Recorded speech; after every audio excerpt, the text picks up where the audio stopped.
Hello, আসসালামু আলাইকুম। হ্যাঁ বন্ধুরা, আজ একটি ইফতার পার্টিতে আসলাম আমাদের গজারিয়া পশ্চিম পাড়ায়। কি সুন্দর একটা ইফতার পার্টি হয়েছে দেখুন। আমি মুনাজাতের পরে এসেছি, তাই মুনাজাতের লাস্ট মুহূর্তে এসেছি, তাই মুনাজাতরা ভিডিও করতে পারি নাই। তো আজ আসলাম, সবাই একসাথে বসে দেখুন কিভাবে ইফতারি সামনে রেখে ছোট ছোট বাচ্চারা এবং কি বড়রা সবাই মিলে খেজুর, বিরিয়ানি, অনেক ধরনের ফল প্রসারি রেখে আমরা এখানে বসে আছি, ছোট ছোট বাচ্চারা সকার। কিন্তু আল্লাহর অশেষ রহমত আছে আমাদের প্রতি, তাই আমরা সবাই একত্রিতভাবে আজ ইফতার করতে পারলাম। তাই দেখুন, ইসলাম ধর্মটা এমন একটা শান্তি, তাই এখানে মনে করেন আমরা যেভাবে শান্তিতে একসাথে ইফতার করতেছি এবং কি প্রত্যেকটা লোক দেখেন ইফতার সামনে রেখে বসে থাকবে। তাই আল্লাহর অশেষ রহমত, আমরা এই খাবার সামনে থাকবে, কারণ তো যত ছোট বাচ্চা হোক, কিন্তু এখানে টাইমের আগে কেউ খাবে না।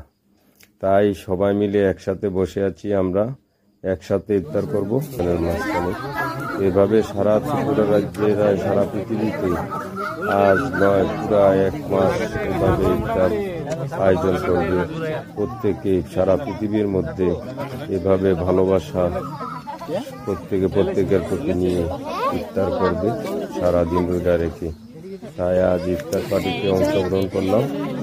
তাই আপনারা সবাই আমাদের জন্য দোয়া করবেন এবং আশীর্বাদ করবেন, এভাবে যাতে আমরা যতদিন বেঁচে থাকি সবাই মিলে একসাথে ইফতার করতে পারি। তাই এখানে আর কিছু আমার বলার নয়। তাই ইফতারে টাইম হয়ে গেছে, আর অল্প কিছুক্ষণের মধ্যে আমরা ইফতার শুরু করব। সবাই আমাদের জন্য দোয়া করবেন, আর আমরা দোয়া করি সারা পৃথিবীর প্রত্যেকটা ইনসানের জন্য, যাতে প্রত্যেকে এভাবে একে অপরের সাথে ভালোবাসা মহব্বতের সাথে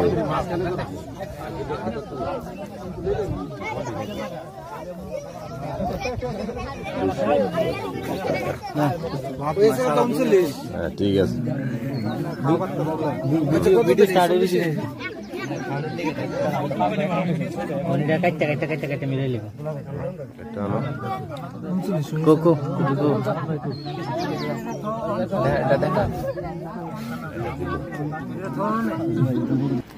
মাশাআল্লাহ, খুব সুন্দর লাগছে আজকে ইফতার পার্টিটা।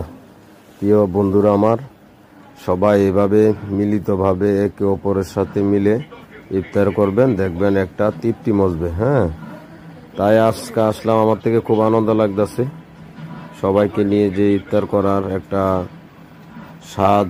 আল্লাহ একসাথে না করলে বুঝতে পারবেন না, না আসলে বুঝতে পারবেন না। তাই আজকে আসলাম, ইফতারটা করলাম, ইনশাল্লাহ খুব ভালো লাগলো আমার থেকে। তাই